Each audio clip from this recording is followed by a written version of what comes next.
Ladies and gentlemen, we are back for another week of the NFC Beast. I decided I'm going to lean on the bottom tonight. So that's what we're going to do. Okay. But joining me is Big Flo himself.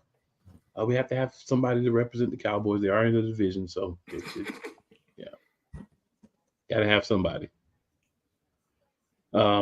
Shameless plug in Native 321. Scrub in the building. What up, Scrub? What up, though? What up, made Flo? it here another week, man. Rob didn't Yes, sir. get that dub.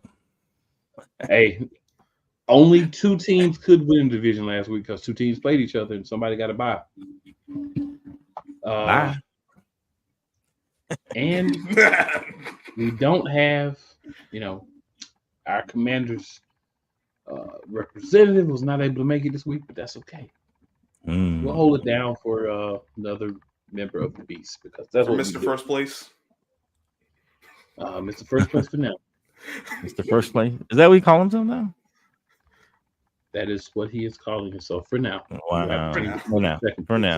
Okay. But Mr. First Place. hey, you might as well enjoy it while you got it.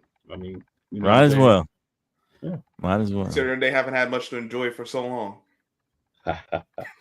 Oh. I mean, facts cannot be disputed.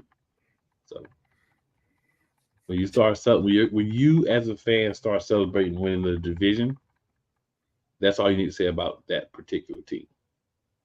I'm gonna leave that there. Yeah. So gentlemen, Yep. had some games last week. Woo. We're gonna talk about a game on our schedule that we circled. We're also gonna talk about whatever game from the first 8 weeks. Obviously, two of us have had a bye, so we have a little bit one less game to possibly be in this talk. But what game we think helped us the most, and it could be a win or a loss, whatever helped the team the most, you feel like. And then, of course, a game that we're going to be looking forward to in the future. And then we're going to preview next week. So we might as well start where we always start. Last week, week 7. Good old week 7. All right. So in week 7, lots of actually pretty good games. There's a lot of games that I maybe tuned into and checked out a little bit of. Some big wins, some big losses. But when it comes to the division, there was only 2 games. So the first one, Eagles, Giants. Eagles won 28-3. I'll make it pretty simple. Saquon went back. They was burning jerseys in front of him. I don't think it's smart to burn jerseys in front of Saquon Barkley before he gets ready to play you from the other sideline. And it wasn't. I mean, Hurts had no turnovers. We wanted to be turnover free. There's some people that want to go out and throw for 300 yards and 100 yards to Devontae Smith every week, 125, 150 to A.J. Brown every week, another 50 to Jahan Dotson, another 75 to Grant Calcaterra, throw a couple of passes to Saquon and all that as well. They wanted to do all that without any mistakes. They want any quarterback to do that without any mistakes. He's capable of that. Well, the thing is, you can have those things if the matchup allows you to do that. This matchup didn't need that because the coach actually, I feel like, allowed the OC to call most of the plays. There were still about 5 or 6, and I'm like, those are Sirianni plays. One would be a wildcat play that was really, really stupid to run. There's a couple other ones, but no nitpicking. When you win 28-3 and your fan base is complaining nitpicking is happening, you just don't have a pulse of like winning, right? Because you could score 35, you could score 47, you could score 50, you could score 60, whatever. But at the end of the day, you held the other team to 3 points. Last 2 games, Eagles defense has not allowed a touchdown. Those are the type of things you want to build on. And, people say, oh, you barely beat, the Browns, right? So there's that. Then, we go out and have a good convincing win against the Giants. Oh, it's the Giants. They're not a good team. So what way do you want it? Are we supposed to blow out everybody 72-0? Like, what are we supposed to do? You're supposed to win the games in front of you. And right now, that's what Philly's doing it for, too. Giants, couple of good wins, but the Giants are struggling. We know that. And a big part of it is Danny Pennies. No, but I don't think there was ever a time, as long as we didn't make a lot of mistakes, that this game would have been close or that we would have lost this game. But you still have to go play it, because as we've seen even this season, a lot of times where a team that should win a game did not win that game because they didn't go out and give it everything they needed. Scrub, what are your thoughts? Then we'll go with Phil last. I mean, listen, the Eagles took advantage of the opportunities when they needed to take advantage of them. The only complaint I would have if I'm an Eagles, like real complaint, is another first quarter with no points. But yeah, I mean, it was like, damn, it's almost started feeling like it's gonna be one of them games again. We might win late, but it's gonna be a long day. But Saquon broke off some big runs because he's Saquon. That's what he can do. He has the offensive line behind him. He got a big touchdown from A.J. Brown on 4th and 3. It really, what won this game was big plays. Eagles had a few, and the Giants can't even make the routine plays, at least offensively. 8 sacks total, 7 of them taken by Daniel Jones. That's no good. He didn't even throw for 100 yards. The line was awful. The offensive line was awful. It wasn't just the left tackle, which I know everyone has a whole headache with, but the whole line was bad. So I don't want to hear about, they should have moved Illuminor to left tackle. He ain't doing good. He wasn't doing too well at right tackle either. These wide receivers cannot. They don't value possessions. The Giants do not value possessions because whether it's a missed block, drop pass, ill-advised penalty, quarterback hold on the ball too long, or missing throws, it's clear they do not value possession on the offensive side of the ball. Eagles did. They made the plays that were there. They, nothing too crazy on special teams, surprisingly. But I know. But 28-3, if you watch the game, it's told you all you need to know. Saquon outgained the whole Giants team. By himself. He did. That's fact. So that just speaks to how one team understood what the situation was and said, all right, this is the kind of game it's going to be. We don't need our quarterback to throw 20, 30 times.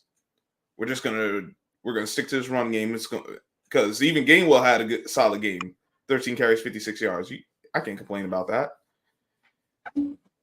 So it went as I thought. I'm glad Saquon had the big game. I was laughing at the Giants during the game because this is what they deserve. And, one team is trending up, the other team's trending down. Really nothing else to say. I could, but we'd be here all night and just hear me complaining. We don't need all that. Yeah, you can go. Just go. I'm good. You can go. You're good. I'm good. Is it me now? Yeah. Okay. All right. Yeah. I mean, I believed in y'all for a couple weeks. Then hit midnight, and Daniel Jones decided to turn back to a pumpkin. But I don't know. He has these games, so I mean, I think he'll bounce back. I know you don't have faith in Daniel Jones, but yeah, I don't. Jalen Hurts had an efficient game. I mean, he didn't have to do a whole lot. 10 completions and 14 attempts. So, I mean, he didn't have to do a whole lot. Like you said, he didn't have any turnovers. But like Daniel Jones was sacked 7 times, but then he was sacked 4. I think he's got 18 for the year. So a lot of times sacks are the O-line, but you guys are supposed to have a good O-line. So it's a lot of times it's the quarterback. Quarterback. This game was the offensive line. I'll interject there. We're missing Jordan Mailata, and Fred Johnson was the one that allowed 3 of those 4 sacks. So I'll just interject that piece there. What happened in the Tampa Bay game? You had 6. Anyway, that was the game Jordan Mailata actually got hurt in. So okay, yeah. So maybe that's your key to your offensive line. Well, not the key, but when you have one guy, I mean, you should know this. You're a Dallas fan. When you have one guy that really shouldn't be a starter and he's starting, that's who everybody's going to key on. I mean, you should know that, but maybe you don't. Maybe I don't. Anyway, but okay, we're taking shots. Okay. I didn't know. Okay. But anyway, yeah, I mean, you did what you're supposed to, and Barkley had a good. I mean, I'm sure they wanted him to have a good game coming back to New York. But yeah, I mean, I feel like the Giants have struggled ever since that Washington game. I mean, they've hung in there, hung around, and it seems like finally the water, like the dam broke, and they just kind of went back, took 2 steps back, 3 steps back. You know, I felt like they were holding strong for a little bit. But yeah, this one, a division game, you know, sometimes it's weird how division games are like that, you know, especially with us, you know, there's some blowouts, but there's a lot of tight games, and it just seems like, you know, certain times, you know, maybe once a year, one of the 2 games we play each other, it tends to be a blowout, you know, whether it's Eagles, Giants, Cowboys, Eagles, or Washington, you know. So, yeah, I mean, I still think there's some turmoil there. I just think that Saquon hasn't been affected by whatever's going on in the locker room there. You know, it's his first year, so it's all fresh. He had a new lease on life, a new team. So, but we'll see what happens. You know, maybe see if the Eagles can carry this momentum into the rest of the season, and see what happens.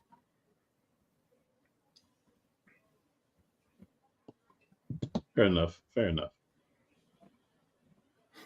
All right, so we did have another divisional game that was played. Mm-hmm. So we had the Commanders. They lost Jaden Daniels early in the game, but they were playing what I still believe is the worst team in the NFL, the Carolina Panthers, and they still won 40-7.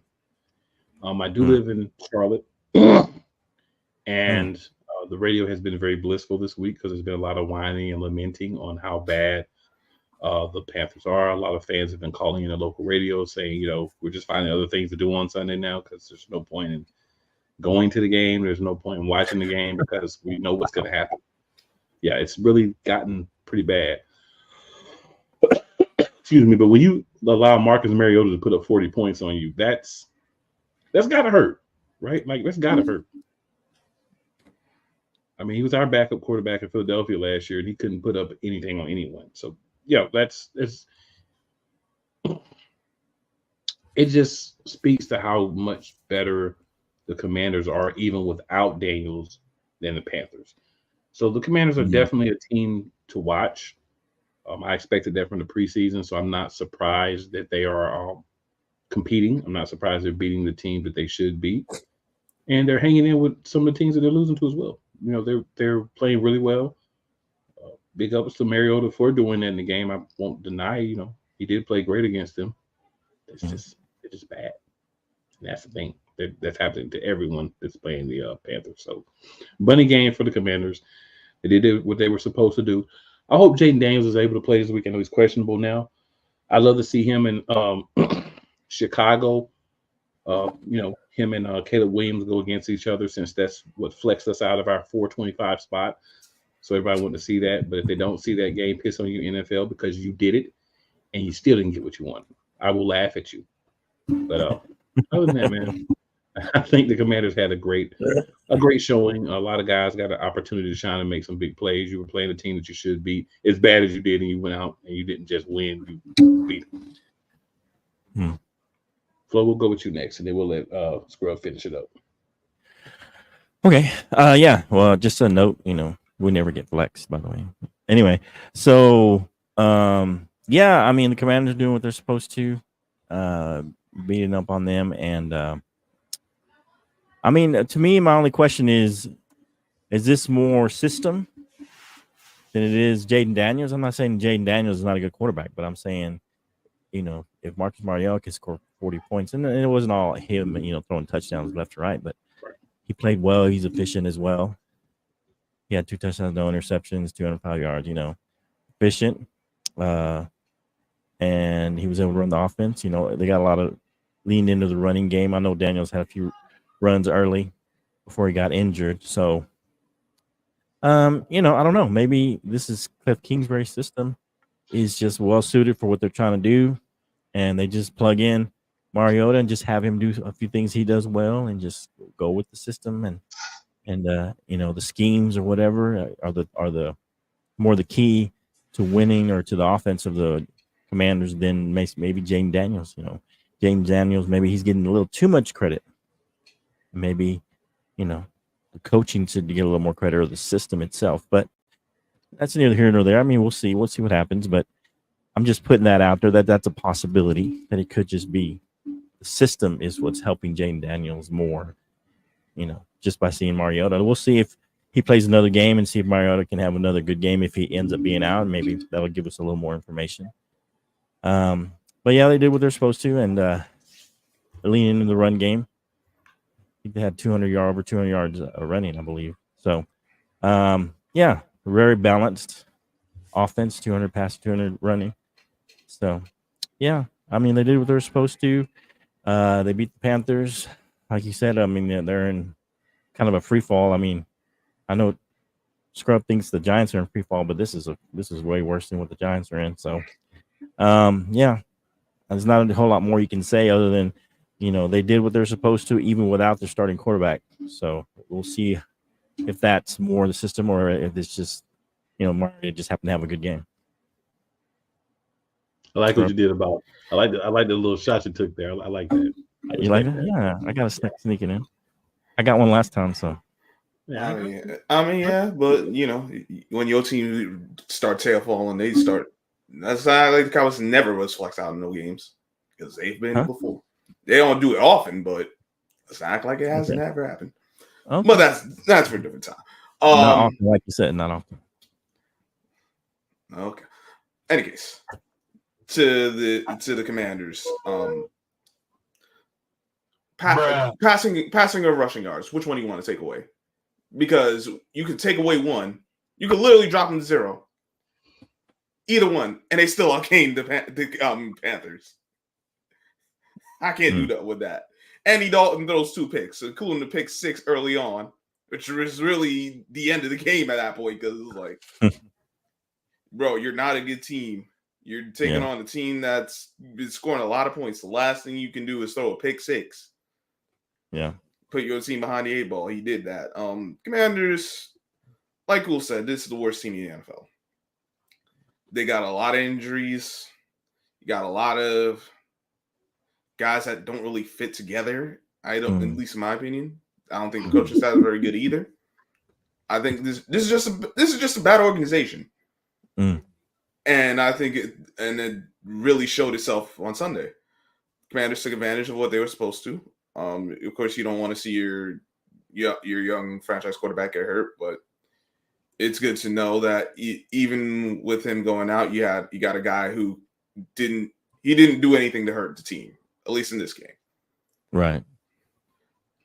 You got Brian Robinson back that helped out. They were able to run the ball with him and the other running backs. Eckler. Eckler and McNichols or Nichols, whatever the heck his name. They could have put one of us in there, and we could have probably got a couple of first downs. Honestly, you know what? For the Commanders, you think McNichols? Yeah. Jeremy McNichols. Just 1 sack allowed, 1 punt.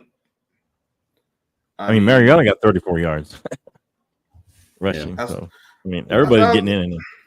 That's what I'm saying. Like who said you can only play who in front of you. They did that. They did a good job. We'll see what they do against the next opponent, but there's no surprises here. Carolina it's only going to get worse. Don't worry, Carolina fans. It only gets worse. It only gets worse. And we'll be laughing at you for it. They have their first round pick this year. They don't have their second, but at least they have the first. Another quarterback, I guess.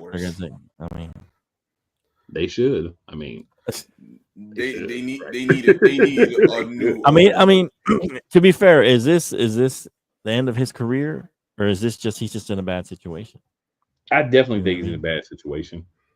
Definitely a bad situation. If he goes somewhere else and he's still terrible, like a couple of years in, that's the end of his career.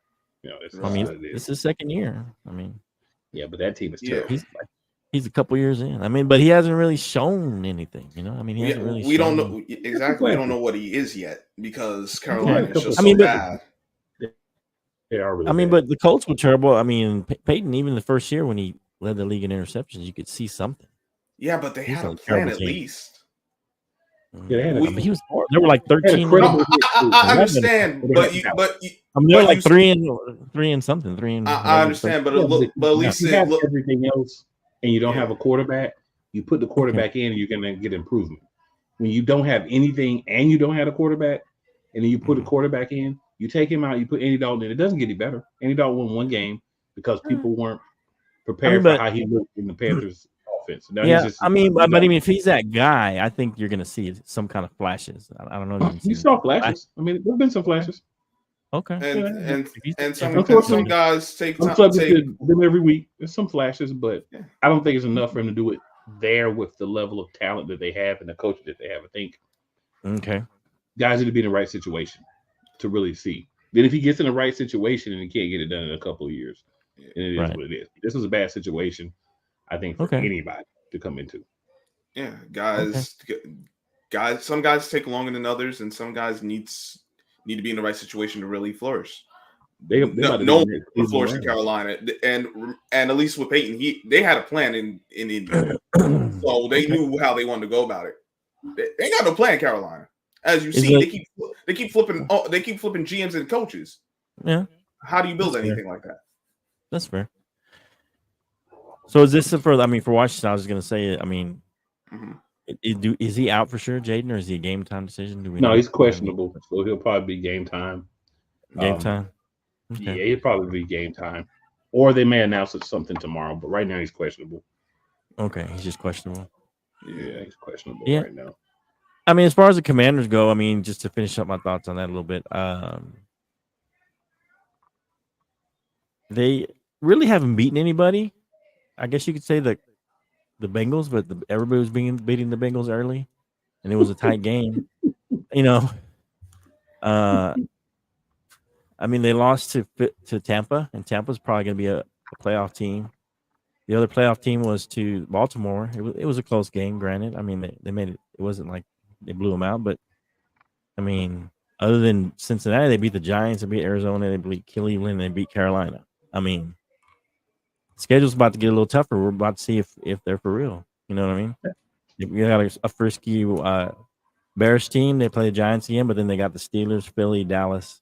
So they got a good little stretch there to see if how real they are and how good they really are. So, because the two playoff caliber teams they lost to, other than maybe Cincinnati, but like I said, everybody was beating Cincinnati early. So, that's a good point.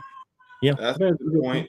Well, one, not I guess if you want to call it a counterpoint. Only thing I'll say is remember, Commanders, like there wasn't really a lot of expectation for them. So.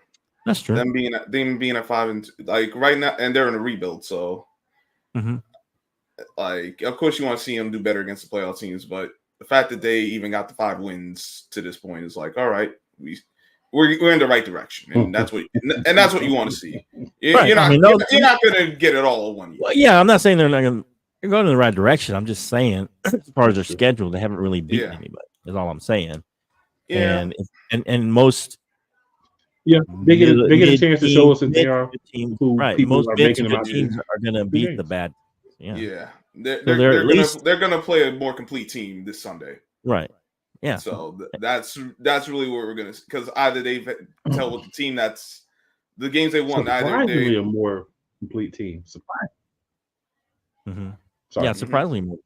I mean, their defense is solid, and Caleb, is playing better as of late. So.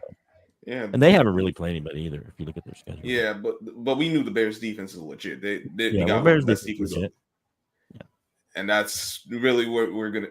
That's really where I think the game's gonna. Well, we'll talk about that later. Yeah, we'll talk about it. We can move on. Yeah, we absolutely will. So we don't have our Commanders person, so I guess we can throw in a game for the Commanders for them as well. So the question is for all of us, and we'll just add one for the Commanders. What game that your team's played already from the first, 7 weeks of the season, or 8 weeks, depending on if you have a bye or not. Well, 7 weeks, because this is week 8. Sorry, I'm thinking college football.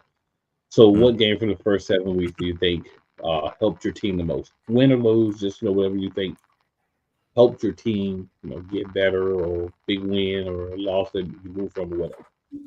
Um, Scrub, start with you. All right, I'm gonna say the Seattle game. I thought that was. I thought there was a lot of good we saw out of that. It wasn't perfect, but I thought you saw a big play on special teams, the attention to detail to get that block field goal. I thought that was good. I thought they did a good job with actually running the ball. We saw Tyrone Tracy really get the lion's share of the carries for the first time, and he looked like, all right, you got a building piece there. Defensively, you talk about the Seahawks and their weapons. I thought they did a good job with the pass rush, and the corners didn't really give up anything. The corners and the safeties, they didn't give up anything really big in the passing game. Aside of, I think, at the end of the first half, because I don't know what the heck they were on at that point, but I thought it was something that would ultimately propel them, because I'm like, all right, you played a complete game. Wasn't perfect, but you did what you needed to. You got contribution from all three phases. Obviously, we've seen what happened the last 2 weeks. This is really the first week since probably week 2 where we saw the Giants defense kind of just fall apart, but I thought they were rolling, and I still think the defense is solid. Maybe not the greatest, but still think you got something there. Offensively, they got to figure out something. Maybe they'll figure out something this week. We gave them more than that when we do previews. But they're a different team at home and on the road, and Seahawks game kind of showed me, like, all right, this is what this team could be if they just piece it all together. Mm-hmm. But, they're still the Giants, so take that for what you will. Did you have a game for the Commanders? For the Commanders, it's not as good. Actually, for the Commanders, I will say the Giants game, because what that one showed was you had your struggles in the red zone. But a lot of that was self-inflicted. You say, all right, if we could cut out the self-inflicted wounds, we got something, because we scored on every possession. It's not like the Giants were able to stop us going up and down the field. So that really showed, all right, we can move this ball up and down the field. Just tinker with a few things here and there. Defense, we don't need them to be perfect. We just need them to make a few plays, maybe make a key stop or two when we really need them to. And we saw after that game, they beat Cincinnati. They kind of just went on a quick run, and it was like, damn, we got something going now. It was what? Yeah, you beat the Bengals, you beat the Cardinals, you beat the Browns, and 2 of those teams, you ran away with the game. So sometimes and the Giants have kind of been kryptonite to them. So it's like you kind of get that monkey off your back, and then you just start rolling. Now, obviously, they lost to the Ravens, but I think that was more not having Brian Robinson. Some other things too. Ravens are a good team, of course, but I think not having Brian Robinson and you still were able to score 23 points is like, all right, you got something here. So I think the game versus the Giants was the biggest help to Commanders. All right, Flo, what are your thoughts, sir? We start with our team. Yes, sir. Or okay. The Commanders, if you want, whichever way you want to do it. Okay, I'll just start with my team and roll from there, because I don't know if I was ready for other teams, but I think it was the Pittsburgh game. I think that's the game that really, I guess, helped us the most. I guess if you want to, that's how we're stating it. We had just beaten the Giants, but we say we had just blown out by New Orleans, and then we were kind of getting blown out by the Ravens. Kind of came back, made it a 3-point game, but for the most part, we were out of that game. Came back, had a decent game against the Giants, but they were able to move the ball on us quite a bit. It was on the road, and then we had to play another road game. And just having those back-to-back road games, I think being able to pull that out at the end. I mean, I remember I told you guys it's going to be a hard attack game. Prime time. Both these teams play well in prime time historically. And so I thought this was going to be one of those kind of games. The only thing I didn't like was Dak threw it 42 times, but Dowdle got the running game going a little bit, 87 yards. He had over 100 yards of total offense. And so it showed me that they can do something with the run game a little bit. It showed me that they have some resilience, missing Micah Parsons. That was the first game he missed, and also missing D-Law. And so it showed me they had some resiliency. Bland was still out. And so, we had quite a few missing pieces on defense. And so that was my main thing. And so it just showed me that we can regroup on defense even without our stars. Of course, it's not probably sustainable long term, but at least in the short term, we're able to do that. So maybe when we get those guys healthy, it'll show that, maybe we can have a better defense, especially as we were beating up pretty good against the run early on in the season. And I think we held they're pretty much a good running team, the Steelers. I mean, that's kind of their forte, and we held them pretty well in check on as far as the run game is concerned. And so that's kind of the game that helped me. Of course, then we get, blown out by the Lions, so. But, I mean, as far as that's kind of the game that showed me a little something, because all the injuries on defense. And it was on the road, back-to-back road games, and we're able to pull that out. I mean, we could very easily could have lost either one or both of those. So it just showed me some resiliency. And then we'll see what happens going into the bye. Hopefully get a little healthier on defense. But that's kind of the game I was looking at as far as that helped us the most, or for me. Yeah, and if you don't have a game for the Commanders, that's cool. I was just throwing out there if you wanted to, throw something out there for them, you could, but you don't have to. I mean, I would probably, if I had to throw one out there, I'd probably throw out, the Bengals game. Though everybody was beating the Bengals, I think that early in the season, no one still didn't think that the Commanders were going to beat the Bengals. We didn't know the Bengals were going to lose all those games early on. And the Bengals were struggling a little bit at that point. And so I just think, it was I think it was a primetime game, and it was like back and forth, and it kind of showcased Jayden Daniels' potential. Hey, what he can be, possibly could be. I think it was like third game of the season. So I think they were 1-1 at that point. And it showed, hey, man, maybe they're for real. Beating the Bengals, who ended up losing a few more games after that. But now they're kind of rebounding. But at the same time, that was kind of the first good team, and it kind of showcased the offense and Jayden Daniels. And so I felt like that's kind of, to me, a game that helped them the most and helped them, hey, we can play with anybody. Maybe give them that kind of confidence that we can play with anybody out here. For me. So I was thinking. Yeah, go ahead. Fair enough. I was thinking for the Eagles, there's two games, both of the losses. Okay. First, I was thinking Atlanta, but I'm actually going to go with Tampa Bay. And I misspoke earlier. It wasn't that lineman we were missing. It's actually Lane Johnson we were missing in that game. Oh, okay. But not having Lane Johnson, not having A.J. Brown, not having Devontae Smith.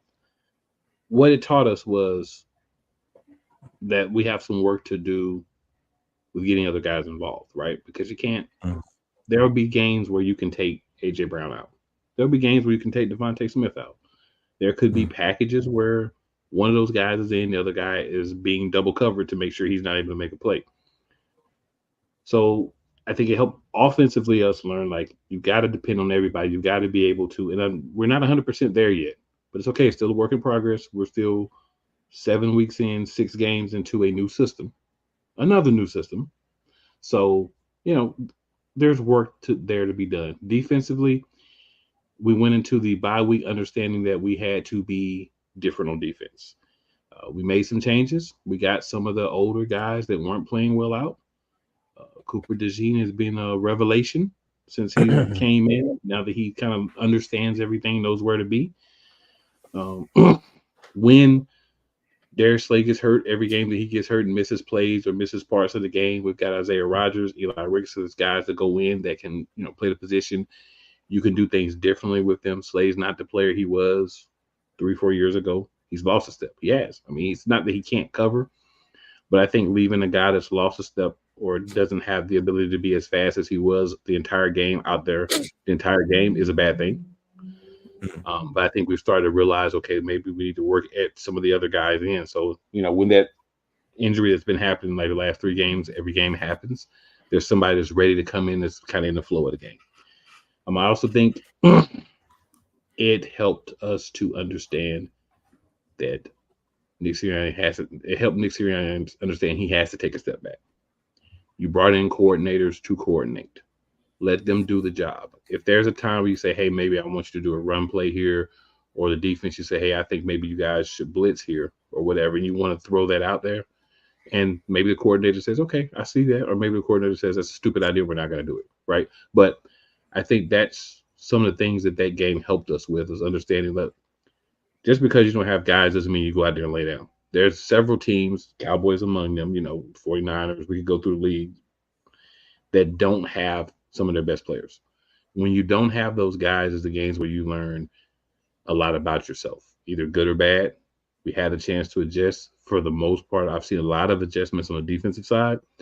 The offensive side, I've seen the philosophy of run the ball come back, which is, I feel like, what's best for the Philadelphia Eagles, right? You've got multiple backs that can go out there and produce if you give them the opportunities. And some games will force you to throw the ball more. You have to be prepared for those. Some games you can enforce your will with the running game. So being able to be versatile, and those are some things that I think we need to lose bad to learn. And it happened right before the bye, so it stung for 2 weeks.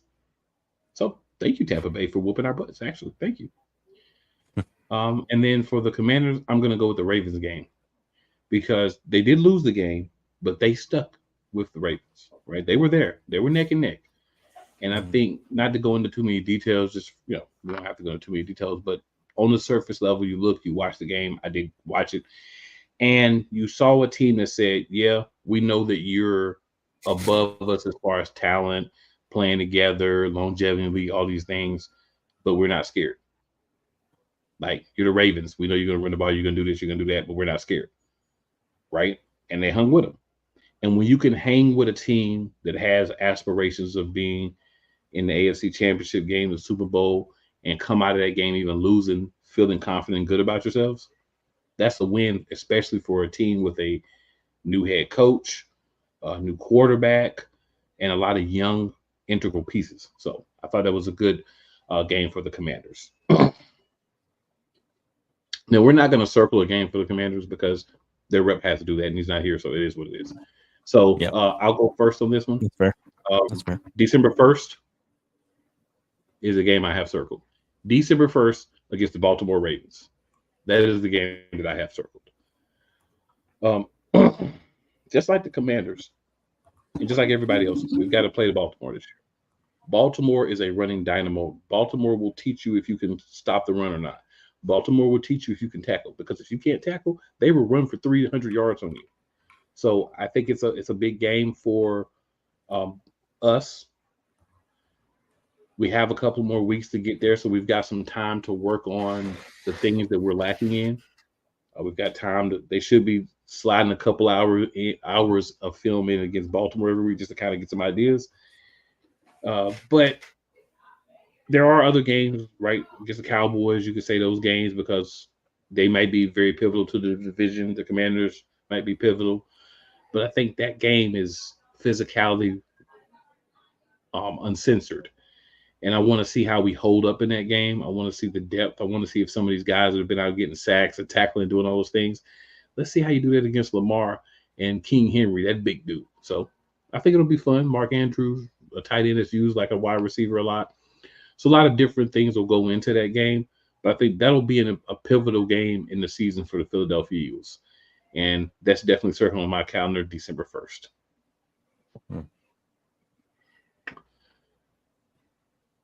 Scrub, you ready? Yeah, I'm ready.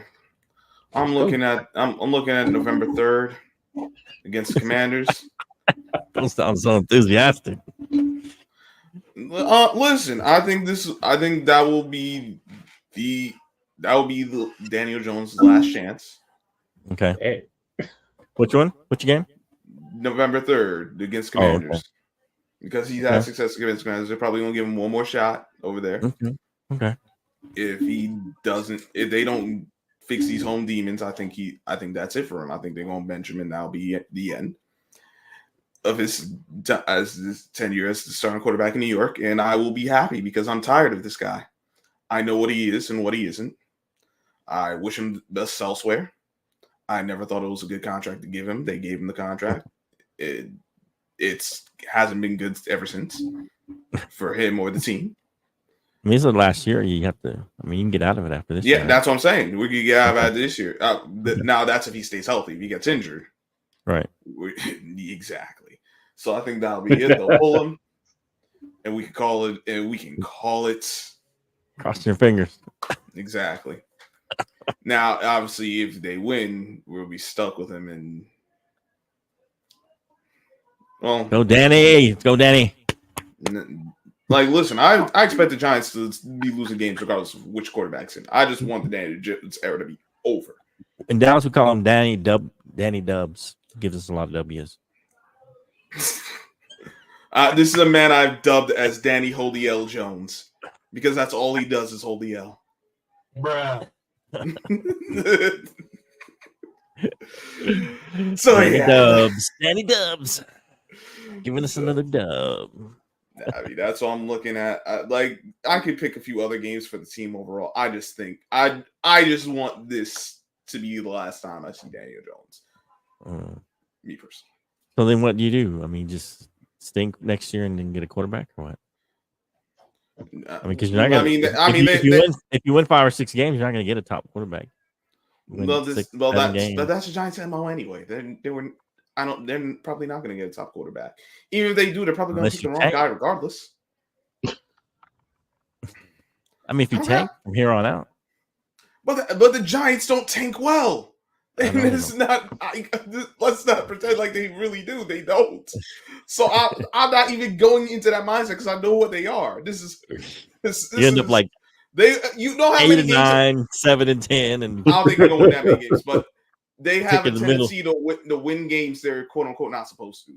They'll win like 5 or 6 and be just outside the range to get exactly. Or they win about 8 and give you a chance. Oh, if they win one more game, they can probably get to the playoffs. They have a chance. That would be cold. If they win some other games, maybe be 8 and 8 and lose the last game. That pipe dream is over. This is not a playoff team. So how do you solve that if you get rid of Daniel Jones? What's the answer there? Me personally, I don't like this GM. I think he's made some good moves, but I think how he's built this. What have we done to be better in this division? Like, who's our GM now? I mean, Malik Neighbors is a good pick. It's Joe Shane. Okay, it's not Joe Banner anymore. Okay. Joe Banner? Oh, who the heck is Joe Banner? I think you're stuck with Daniel Dimes. I've been out on him for like 3 years now. So I'll tell y'all a funny story real quick about the Giants. Okay. So at the time, nobody had like young kids, and pre-COVID when they got drafted. So I was out watching the game with a couple of my buddies. We were watching the draft, right? So one of my buddies is a Giants fan. So as soon as y'all drafted Daniel Dimes, he started cussing and he was ready to go. He stayed after he calmed down, but he was really pissed and he's wanted him gone since then, just like you. So you're not the only Giants fan that I know that feels like that was a terrible pick and that until they rid themselves of him, there's going to be a problem. But I guess the issue is just what Flo said. Once you get rid of him, what are you going to do? Yeah. You're going to go get Joe Flacco? I hope had they not signed him to that contract, we had Tyrod Taylor. I'm like, listen, use him, and then however you find whichever quarterback you think you can get the following year. But they gave him the extension, and I think they set us back. So at this point, I don't really care who. I just want to see. I just want to see someone different. So, okay, fair enough. Somebody else. Someone else. I want to lose with somebody else. Maybe I'll get Bryce Young. I'll take my chance. I would make a trade for Bryce Young and see what the heck he got for the rest of the year. Okay. Because I know what Daniel Jones is. Okay. I would be willing to do that because I ain't got no faith in Drew Lock either. I know he no good. He's gutter trash. Gutter trash. Okay. Gutter trash. I mean, Flacco could be that gap guy for you though. He could. While you're looking for a quarterback, what, a year or two, just to kind of after Daniel Jones, so you're just have some kind of quarterback stability. I mean, you hate to waste 2 years of Malik Neighbors. Yeah. I mean, But the Giants have been wasting years of a lot of players for quite a while now. Oh, man. All right, Flo, who you got? Because Scrub will respond to any Giants related. oh man. He does not So care. yeah, I mean, we're gonna talk about the Niners game. I would have said the Niners initially, just because coming off the bye, coming off a big loss from Detroit. But I think we're gonna talk about that game. I think as I thought about it more, I'm gonna say that Philadelphia game on November 10th. Okay. Here's why: because we came off the bye. We just lost to Detroit. Let's say we beat the Niners and we beat Atlanta or whatever, or we win one of those, lose one. And then you got to come back home where we haven't looked good. So we're going to go back home against Philly. First game against Philly. We can't afford to lose that game. Then we got to go to Philly and try and win towards the end of the season. So for me, that's kind of the game, not just because it's a division game, but it's your first game back at home where you haven't looked good. New Orleans blew us out. Detroit blew us out. Baltimore was on their way to blowing us out. We made a game out of it, but it still wasn't a pretty game. So we haven't looked good at home. So this is our chance to reestablish some kind of, playing well at home. And what any game that would have been there, it could be Philly, could have been Houston. I think that would have been the game I've been looking at because we're coming back home and we haven't looked good at home. And I think that's where we got to establish some kind of better play on the home field. That absolutely makes sense, sir. Absolutely makes sense. Want to win at home. Whew. I tell you, we were there a couple of years, but we couldn't win anything at home. Not nice. I'm there right now. I don't. All I get to look forward to is laughing at my team. Hey, don't worry. We're all laughing with you. It's okay. Yeah. Good. They deserve it. We're all laughing with you. You want to be like that. I had to take Scrub out of his deep, dark cave, man. So you really I just trying to get him out of his cave. I mean, he was like in his deep, dark cave. I felt the darkness, so I had to. Yeah, you really do have to give take him him out hope. because he will be. Yeah. And I'll just keep shoveling the dirt on this team too. I did give you some hope when I told you they were going to beat Seattle, and you didn't believe me. You did. You were right about that. And they did. They played the Bengals close. They did, but the offense turned back its pumpkins. Yeah. I mean, it started that week, and then it continued into the Philly week. Because they got two different personalities at home. Yeah. Yeah, those are both home games. Yeah, that's wild. I get it. It's wild, but I feel it. Yeah. So, guys, we'll transition into our Week 8 matchups. Oh man! So we'll start with the 1 o'clock game that's on the docket. That was a 4:25 game. But hey, man, you bitter about that one, man. Nasty work. I feel it. Well, I don't like it because it's much more convenient for me to watch the games at 4 or at night than it is the 1 o'clock games. So it really ticks me off when we have a later game and they move it to 1. Like, I don't really care that much about the one next week. They move from 8 to 4. But to move us from 4 to 1 really ticks me off because 4 o'clock games are so much easier for me to watch. But what do you sleep in that late or what?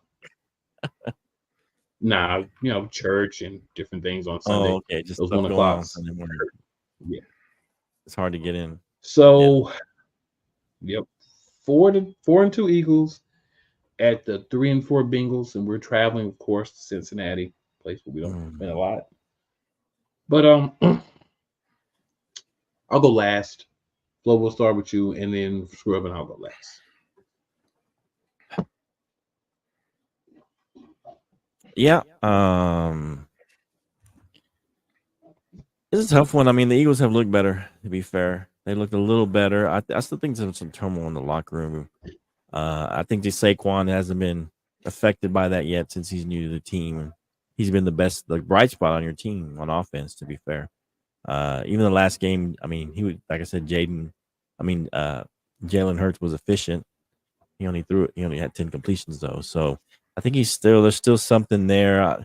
And like you said, they let Kellen Moore run, but I still don't trust him as a play caller. I know you don't like Sirianni, as a play caller, but Kellen Moore I to love me, Sirianni. yeah. I love Kellen Moore. I loathed him when he was a Cowboy. So I feel like, I get it. yeah, I feel like this game here, for some reason, I'm thinking Cincinnati, they need this game badly. 3-4, they're in this really, really tough division. And I feel like they're starting to get their kind of find their bearings a little bit. The way their season started out, losing 3 of their first 4 games, and they lost 4 out of the first 5 games. And then, of course, as everybody has been, the Giants game gets everybody back on track. But because you get an easy dub. I'm just messing with you. But yeah, and then they played the Browns. And I just feel like this is kind of if the Bengals are who everybody thought they were, this is the game trying to get them back on track as far as, hey, are they really a playoff team? All the best teams that they lost to all the best teams they played. They haven't really beaten anybody either. They beat the Panthers, the Giants, and the Browns. So this is how they're going to establish themselves. I feel like their offense has played well most of the time. The Giants game, they struggled. The Browns game, they struggled a little bit. But for the rest of the season, they played fairly well. The first game, they didn't play well, but they got kind of on a roll offensively, and now it feels like defensively they finally got their bearings. And for some reason, I just think the Bengals are going to win this game. They're a little more of a desperate team, and I just don't think the Eagles. I don't know. I feel like there's still some turmoil there, and that haven't been worked through completely. I don't know what y'all talked about. When him yelling at the fans, I thought that was kind of awkward. It's just some weird stuff. It feels like happening, behind the scenes there. That some of it has come out in the public, but a lot of it we don't see. We don't really get to see what's going on in the locker room, and so I feel like they're in somewhat turmoil. So these are two teams kind of in a little bit of turmoil because of how the Bengals started out, and because I think has been happening in the locker room, and so I just feel like the Bengals are going to come out and play well at home and establish themselves as a team in the AFC, a playoff team, and the Eagles are going to continue kind of that roller coaster at this point, even though they're 4-2. I mean, but they feel like they've been kind of up and down, kind of emotionally, momentum wise. They've been up and down. Even the way they won, they lost, they won, they lost, they won, they lost, they won. They've won 2 games in a row now, so kind of due for one of those down trends at how they've been playing all season. But we'll see. I like the Bengals in this game. There's not an option for both these teams to lose, sadly. So, but all right, I don't trust the Bengals. I really don't, because the 2 good games they had defensively had been against 2 very bad offensive teams. Okay. I don't. They haven't. I think against good defenses, they've kind of been held in check offensively. They haven't really done too great. Like Cleveland Browns game against the Browns, they really shouldn't have been that close.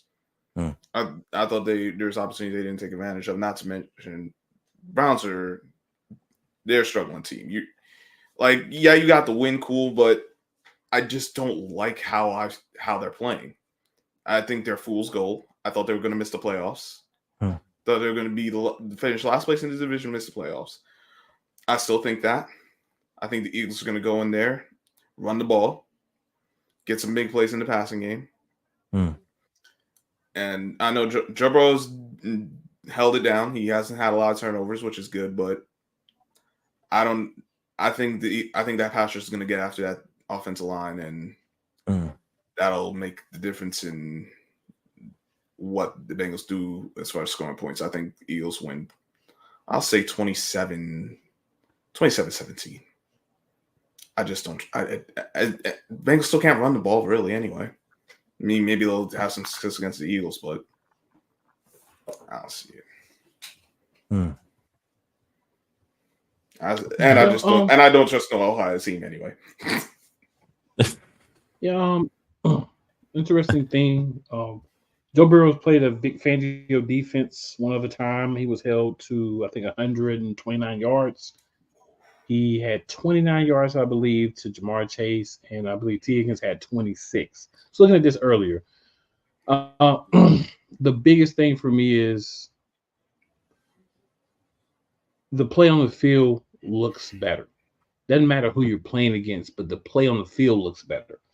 Like I said, the injection of Cooper DeJean, we've got Sidney Brown is back now. He's in that rotation at safety. We don't have Zach Bond, so that's going to be a concern because Zach Bond has been a monster for the Eagles, but he won't be playing. So we'll be relying on Jeremiah Trotter Jr. and Jalix Hunt to go out and, do a little bit more to help. So another young, hungry player on the field, another guy that's like, I'm proving myself, so I'll go out there and I'll sacrifice the body. I'll play hard. I'll do whatever is needed to do to try to help the team win because I want to earn my spot in the rotation. That hunger, that want to be, that's a major important thing for a player. Now, could that affect how the Eagles are able to do certain things? Absolutely, because you have a guy, again, hasn't had as much time on the field. So he's going to be coming in kind of expected to do some things that Zach Bond probably did better. But there's ways around that. You know what you got with Jeremiah Trotter. He's been there the whole time. You know what you got with him. You know what he'll be able to do. You know what he can't do, and you know how to scheme for those things. I think the biggest thing is, the offense. We know that running the ball, it works when we stick to it. So why not stick to that, right? The year that we did win the Super Bowl, we ran the ball. We had 2 running backs that ran the ball. Not saying that we're going to win the Super Bowl this year because there's a lot of work to be done to get there, but if that's not your goal, then why are you playing? So I think the biggest thing for the Philadelphia Eagles is going to be going out and just showing everyone, yeah, we did it against the Browns. Yeah, we did it against the Giants. But we also have 2 other wins that we did it against as well, right? We beat the Packers on a crappy field. We should have beat the Falcons, but we didn't, right? Because of our own foolishness at the end of the game. Just ran the ball, we would have won that game. So we got a couple of wins.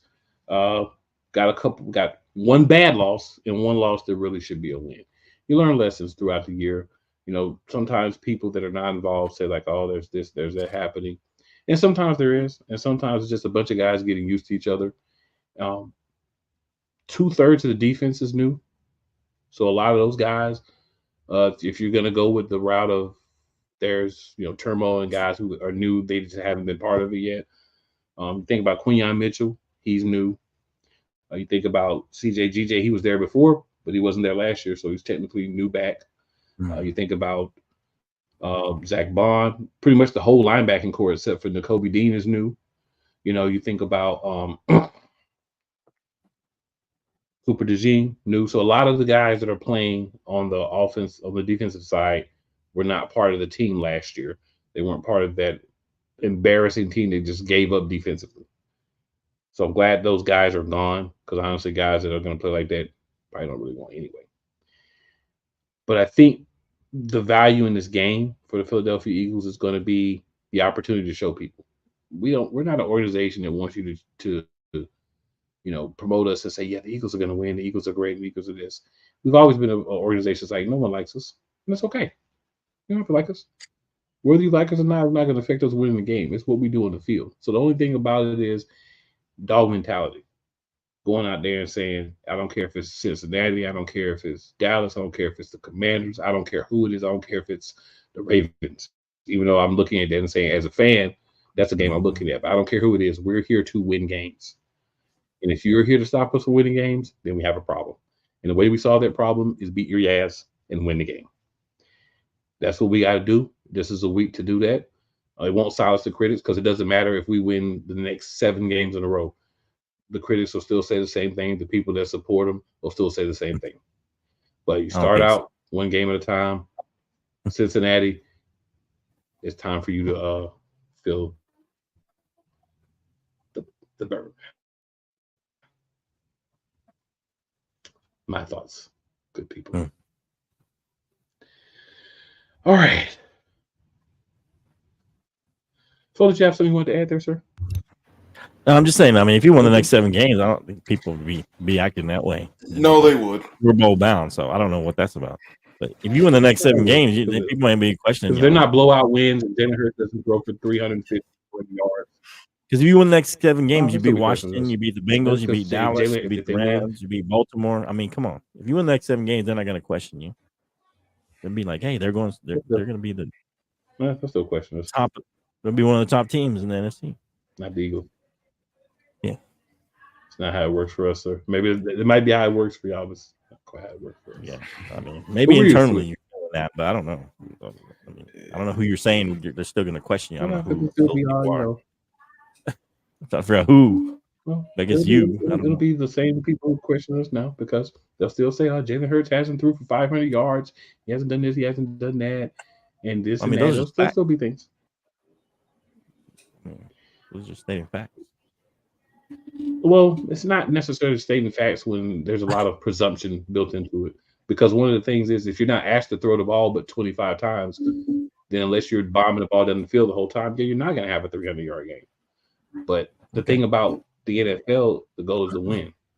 So if he only needs to throw the ball 20 times and we're winning games, I don't care. That's what I'm saying. If you're doing that and you win 7 games, the people aren't going to be questioned. Those no questions. If it happens, just watch. You'll still hear it. Okay.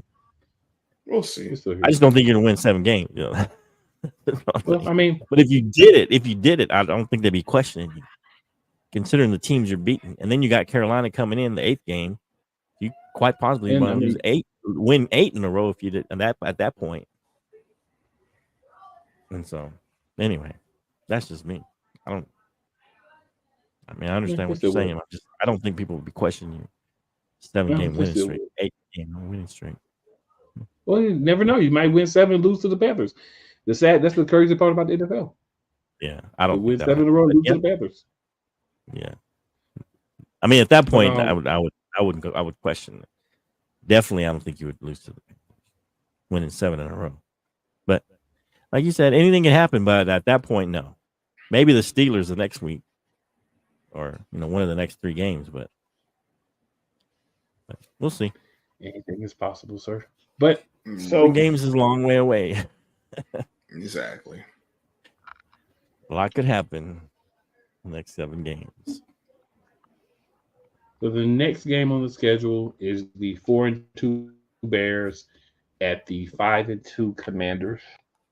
I feel like the Commanders are the better team. I think that you have a point, Flo, when you say the system that the Commanders have could be a part of their success. And I think Mariota, as a guy who runs the ball way more than he throws it, can be successful in this system because that's how the system's set up, right? You run the ball some, you throw the ball some, but you give the same looks a lot. A lot of what I see from the Commanders is they give you the same looks. They don't go in shotgun when they're going to throw the ball, unless they've been in shotgun running the ball too. They don't go in I form big just to run, right? They do the same things. They do different things out of the same formations, which can, to an extent, throw some defenses off, and I think that has worked. And they're good at what they're doing, right? It's not like they haven't beaten anybody great yet, but they're winning the games they're supposed to win. And something should be said for that when we're talking about a team and how they're playing and what they're doing.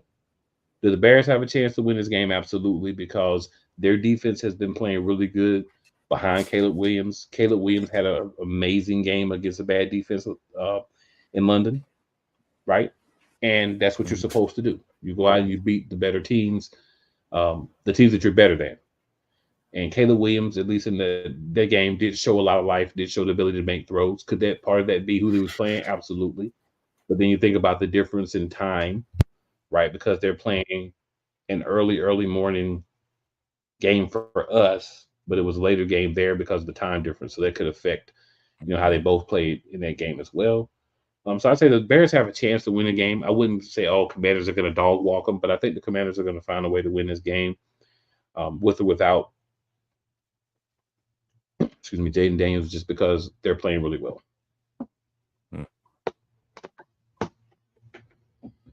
And whichever one you guys want to go next, because this is nobody's team, so nobody needs to be last. Go ahead, Screw. I'm gonna take the Bears in this one. Like y'all made some good points. Cool, you made some good points about how the Commanders are playing in the system.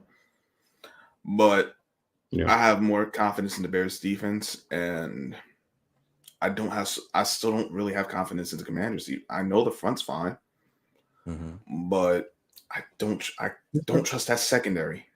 That secondary still scares me. I think the Bears have the receivers to exploit that secondary. I think they can hold up in protection well enough. I think we're gonna see which one's out. Deron Payne. I know one who tackles out for you, or is it Allen? I think it is Payne that's out. Yeah. I think we're gonna see. I think it's gonna show this week how much they miss him against the Panthers. They don't have a good offensive line. They have so many other issues.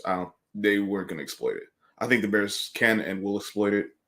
They got DeAndre Swift still, and their other back's pretty solid too. I think they'll get enough offense from those areas. They're gonna have some runs. They're gonna throw some play action. Caleb's gonna run a few times. But I wouldn't surprise me if the Commanders won either, because they have been playing well. I'll have more confidence if Jaden Daniels plays, because if he plays, I think that their chances of winning is a lot better. If it's Mariota, they can win still, but that's still Marcus Mariota. There's a reason he's been on how many different teams now. That's all I got. A lot. Let's say a lot. Yeah. I went back and forth in this one because, you talk about the secondary, but they're 13th against the pass. So they're not terrible. They're kind of middle of the road. They're not great against the run, so maybe Bears try to run a little more. They're only 18th against the run. So, but the Bears definitely got the better defense here. And I think if they do what I think I've said a few weeks ago, stop the run, and the Bears, are only 11th against the rush, but they're 5th overall in defense. So I think if they put focus on stopping the run, I think that's what gets the Commanders going in this offense is Jaden or Mariota.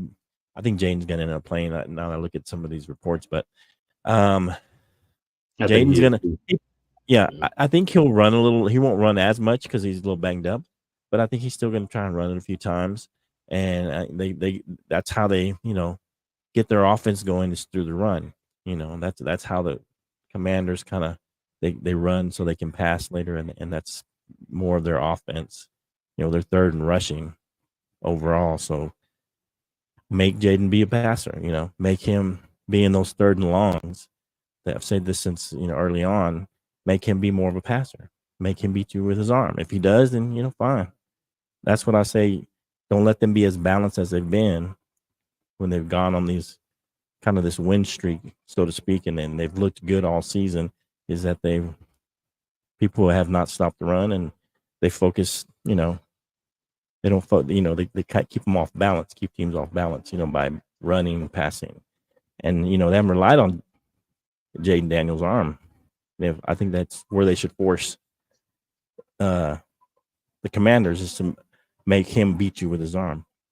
And I think he's going to make mistakes, and that's where the Bears win this game.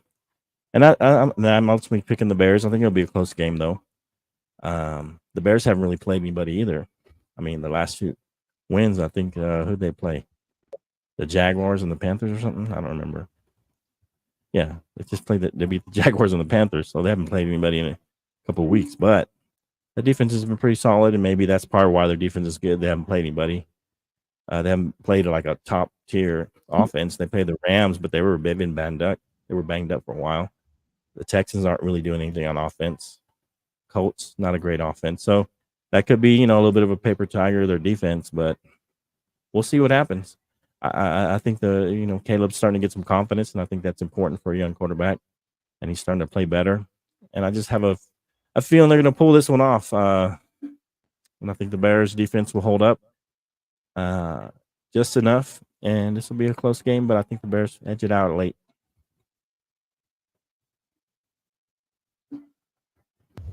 Okay. So next we've got the Cowboys and the 49ers. That is your Sunday night game. Cowboys are 3-3. 49ers are 3-4. Scrub, we'll go first with you on this one. Who do you think's winning and why? I've been struggling with this one because just the amount of injuries on both sides and how both teams have been playing, it hasn't been good football for either side, either team. I'm going to go with the 49ers. I think they'll commit to running the ball this week. At least I hope they commit to running the ball this week. Because the riders, without Ayuk, with Debo, no Debo. No Jennings, I think. No Jennings. You're out your top three receivers. So your best guy right now is Kittle as far as the pass catcher. You're gonna have to run this ball. And you gotta shorten the game. I think that's your best chance to win if you're the 49ers. Shorten the game, make this like a 8 possession game total for each side. And you're just gonna have to grind Mason. I think it's one of those games you might have to go for 30 carries. That's something along those lines is gonna have to be the path to winning. Whether they do it or not is to be seen. I think Kyle Shanahan, as much as he wants to throw the ball with Brock Purdy, I think he has enough sense. At least, no. I hope he has enough sense to do what he should have been doing in a lot of games they've lost, is run the damn ball. And the Cowboys have been very hit or miss in the run game. Either y'all play very well or y'all get run over. And I think this is a game y'all get run over.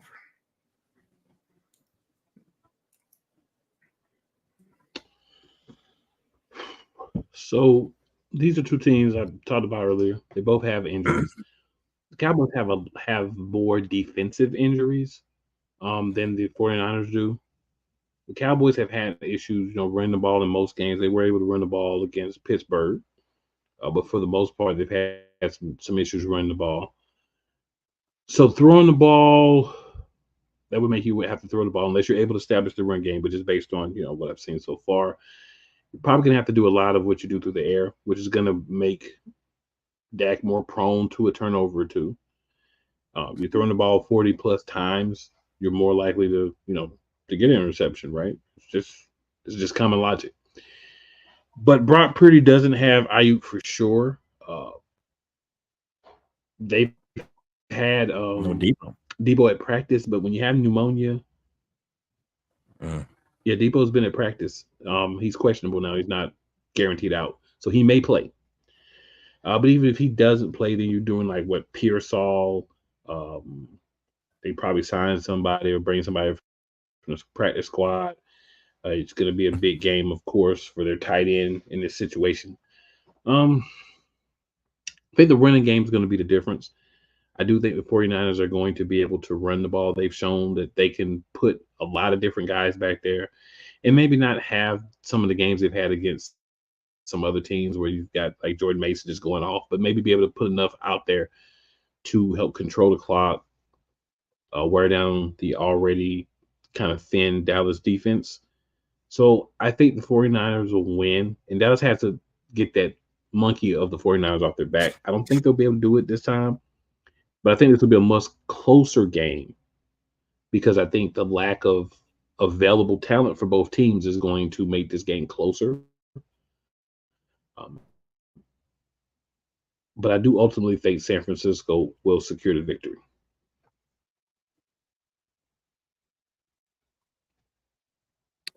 Okay. So all you, Flo. Well, I mean, this is a big game for us coming off the bye, coming off a big blowout loss to the Lions.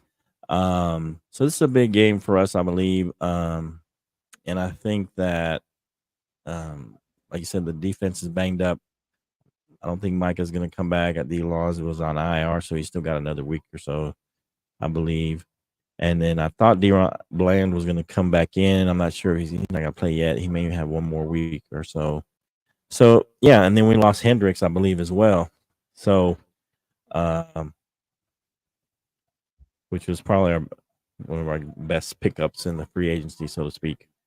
And he's hurt too. So we are banged up on defense. I liked how we played and we rebounded in the Steeler game. Like I said, I think for whatever reason, I mean, this season we played our best ball on the road.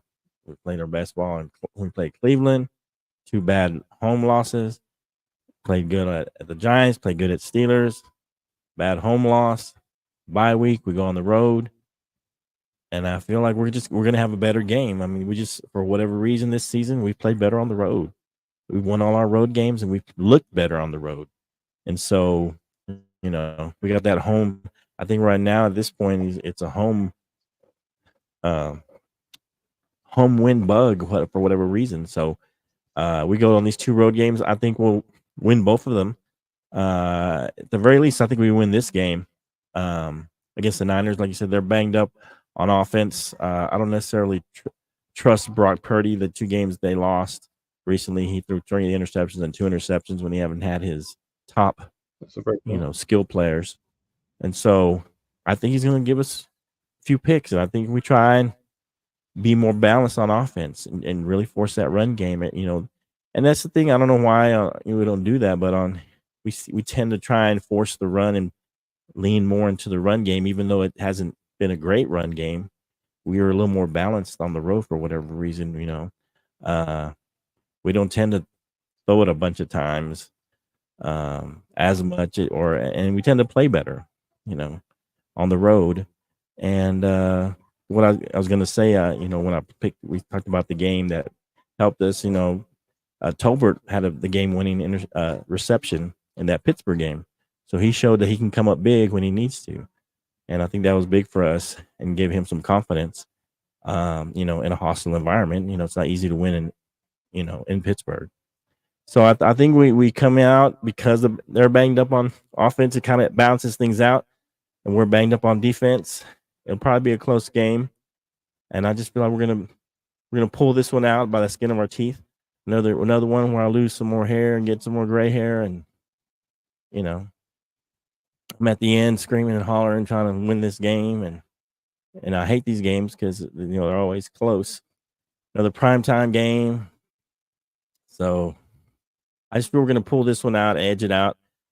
I think at this point, our field goal kicker is gonna come into play. I'm gonna predict we get a 60-yarder at some point in this game. I don't know if it's the game winner, but he's gonna hit a couple long ones, and that's how we win this game. Probably on a field goal. I don't know if it's gonna be the last minute field goal, but I think he's gonna make a couple long ones for us and keep us in the game. And I think we prevail again on the road, and we continue our road away streak, and we go 4-0 on the road this season, and on to Atlanta and see what happens. All right. So we've got one game left, guys. One game left. And of course, that game would be the Monday night game. We've got the New York Giants at 2-5 going to the 5-2 Pittsburgh Steelers. So I'll let you start, then I'll go, and then Scrub can finish us off. Sound like Scrub. Sign before I go. I feel bad for him. I mean, you're in Steeler land. I mean, the Steelers are a good team. I mean, they didn't think they were that good when they're going to play us. You know, they would have found a way to say, "Oh, Steelers aren't that good anyway," and whatnot. And then Russell Wilson. I mean, he looked good. He was solid. He was a little shaky early, but for the most part, he had a good game. He looked way better than he did with the Broncos. Just like Justin Fields has looked better when he left Chicago. He's looked like a better quarterback. I think a lot of that's coaching. A lot of that is the organization and the mentality there in Pittsburgh. And I think, Russ is going to continue to cook. I mean, he's not going to throw for 300 yards or nothing, but I think he's going to continue to feel more and more comfortable in that offense. And if something happens to Russ or he starts to struggle, I think Justin Fields can come in and fill in just fine. But I think Russ will continue to look pretty good. They have a solid defense. They're number 8 overall on defense. Danny Dimes started really to struggle. So I don't know who. I mean, they're starting. I'm assuming they're starting Daniel Jones. I don't know, but I just feel like the Steelers at home are really tough at home. They're a grinded out team at home, and I think Russell has added a different kind of energy there in Pittsburgh. And Najee Harris is a solid back. It seems like Russ and Pickens had a good chemistry together. I mean, that's important, for the receiver and the quarterback. And seems like he had a better chemistry with Pickens than Fields did. And I just feel like Russ continued to play better and better. And I think the Giants, I almost picked them. I felt like this was one of those trap games, and I felt like the Giants could pull this out. But I don't know. It's hard to win in Pittsburgh, and they seem that they're starting to get their momentum, the Steelers. And I think they're going to pull this game out, and they might pull away a little bit in the end, but it won't be a blowout. It'll be like a 10-point game. But I think they're going to win this one.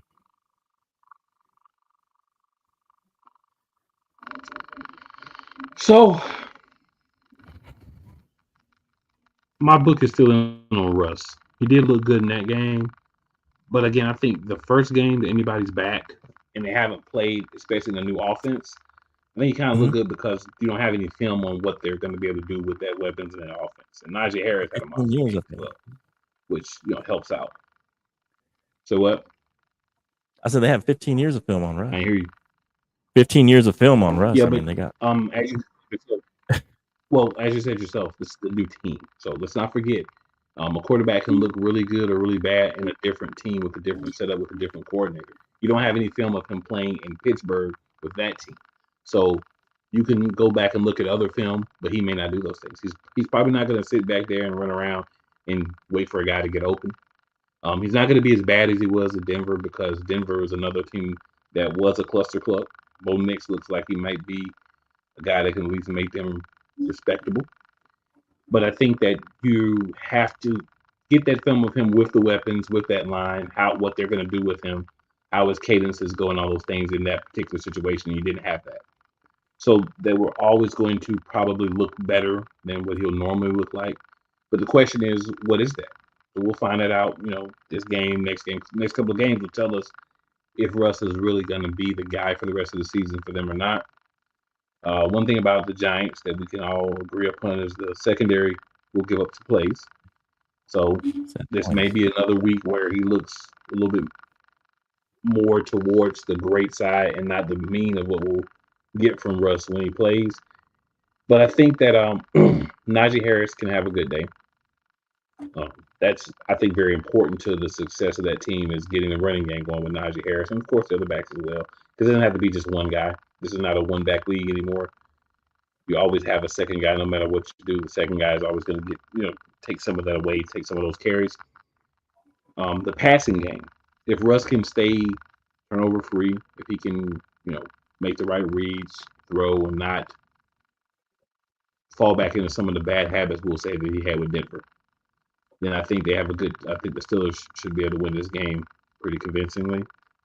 The Giants always have a chance, right? They've got some wins. They have a chance. Might be a small chance, but they have a chance. They'll have to play mistake-free Telling me there's a football. chance. I'll tell you there's a tiny chance. But Telling me they there's just a have to play mistake-free football, and they'd have to try to bait Russ into some bad plays. Fumbles, turnovers, ball bounces one way.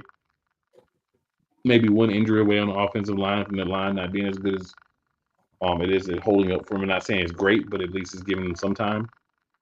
So there'll be a lot of factors that go into it. But I think the Steelers will come out on top in this game.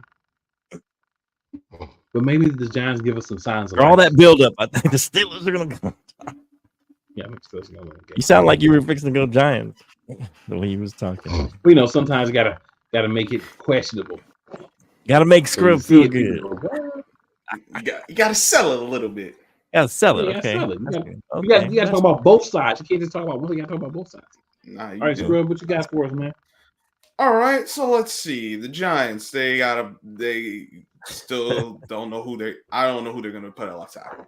I don't know if it's gonna be Josh Azudu again. I don't know if they're gonna put Evan Neal. I don't know. They signed one other player. I forget his name. Former offensive tackle who played left. They might put him there. They might move a little bit. I don't know what they're gonna do with the offensive line because that is a concern. That is a big concern. Either way, whoever they put there, they're gonna have to block better than they did last week. Because if they don't, Steelers will do what they did, what the Eagles did, and what they did against the Jets because they didn't have a good offense. Steelers are playing well. They got Najee Harris going again, and like you said, cool. That's going to be key. I think he'll have some success. They have George Pickens. He's going to have success against one of them dang on corners. I don't know where they're going to line him up and all that. But one of them corners is going to give up something. You just hope they don't give up too much, which is why I'm praying that they won't do. I'm praying that the Giants can force a turnover or two because I think that's what they're going to need. Then offensively, I'm tired of this starting off the game with this. They say they game plan with the forget all this passing game, starting off with the passing game because it hasn't worked. The last two games you tried that nonsense. You didn't run the ball. It didn't get your offense going because these receivers are not very good outside of neighbors. You got a bunch of average guys, like maybe they're not bad players, but like they don't scare you. And ain't no one ever been scared of no Darius Slayton in their life. Ain't no one looking at Rondo Robinson like, oh yeah, he's going to break our back. No, exactly. Who? Ain't no one's. Who? Hey, Wandale been pretty good in fantasy for me though. He gave me about 10, 15 a game. Yeah, because he's getting a bunch of receptions. He just ain't getting a bunch of yards. This is very true. So they have to find a way to run the ball, and then they gotta make the routine plays. Can you catch the ball when it hit your hands? Are you willing to take can you hit a 5-yard route? Can you block the guy who's literally in front of you, please? Can you give your quarterback at time to actually make his first read at least before he's like got like 3 people in his lap? I mean, you do have Theo Johnson. Theo Johnson's okay, but he's had some rookie moments himself. The pass interference against at the end of the first half against the Eagles, it was clearly pass interference. Let's not pretend it wasn't. And that took away because if he was able to catch it without pushing off, then sure. But he's been playing like a rookie. This is a young team that's going to get their asses handed to them on Monday night. Yeah, I got the Steelers. Do I think the Giants will play better than they did at home? Yes. Do I think it'll be enough to translate to a win? No. Steelers, because we saw what the defense, and it looks like Brian Burns might not play this game either. So you're going to rely on Azeez Ojulari. He's a good player, but there's only so much he can do. Dexter Lawrence, I expect them to double him every play. who else can you trust to get some damn pressure? Mm. You've got guys who had a few moments here and there, but I don't trust any. Without Brian Burns, I'm like, you could lock up Ojolari, lock up Lawrence. They really ain't got no one else unless they start blitzing. And I don't want to get blitz happy against Russell Wilson because he's been in the league a long time. And even though older, not the guy he used to be, he's still better than your average quarterback. So there's a path. I don't see it. Can the Giants win? Of course they can win. It's not like they even the Eagles game. Like it wasn't like they were out of it from the very start. They just missed some opportunities and they put themselves out of it. But it wasn't like this game started and it was like, oh yeah, this game over from the very beginning. So all they got to do is just keep themselves in it. Make the routine plays. I'm not asking for big, like every time they need some explosives. That'd be nice too, but just make the routine plays. Get the first down when it's there. Catch the ball when it hit your hands. And defense, please stop. Can we stop giving up these big plays unnecessarily? Can we finally have a game where you make some big plays yourself? It'd be nice. That's all I'm saying. Is Dexter Lawrence coming back? Oh yeah, Dexter was on the. He should be playing. Yeah. I think he'll be. Okay. Yeah. I mean, that'll help your defense. Yeah, I'm worried about Brian Burns because he's had a groin injury and he might. You never know about groin. Okay. Yeah, we were tied for a whole quarter. I know. Yeah, we were tied for a whole quarter, 0. Yep, and the Giants could and even to start the first half of the Eagles game, like it wasn't like we forced the 3 and out defensively, so it wasn't like we was out of it. But then the Giants go 3 and out, and we saw what happened after that. It was game over. So, yeah. I have no hope for you this time. Sorry. I have hope. I laugh at this team before the game is said and done. Dang, I said that out loud. My bad. How many more games you said he's got, Daniel Jones? You did say that out loud. He said you got what? 2 more games? 2 more games. He said, "What game is Daniel Jones out?" After the Commanders game. And then they're gonna bench him. Is that what you're saying? That's it. Yeah. I think this.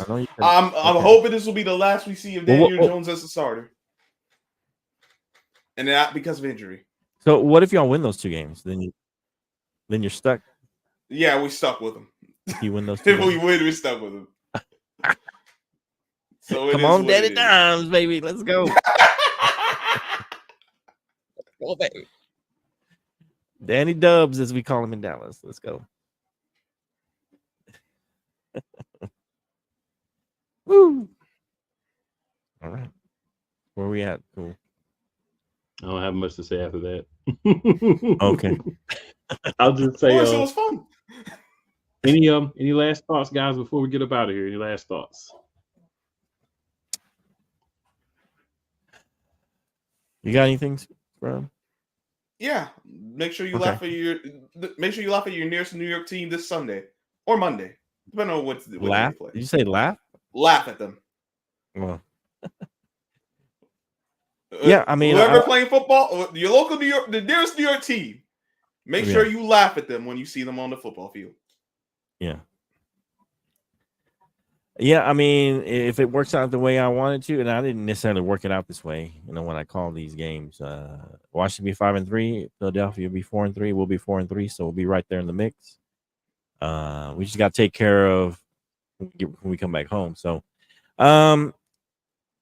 yeah, I mean, I think all 3 of these teams can make it in the playoffs. I think all 3 of these, Washington, Philly, and Dallas could make the playoffs. There's a couple other divisions that, like the North has got a lot of good teams, so they could have possibly 3 teams. So either us or the NFC North will probably have 3 teams in the playoffs, and so if you're that 3rd team in the NFC East, you might be an odd man out, depending, because of that North's got a lot of good teams that are possible playoff teams. Yeah, I have a lot of hope still. This is a crucial game for us, so it's been fun. I appreciate it. It's been fun talking about the NFC Beast.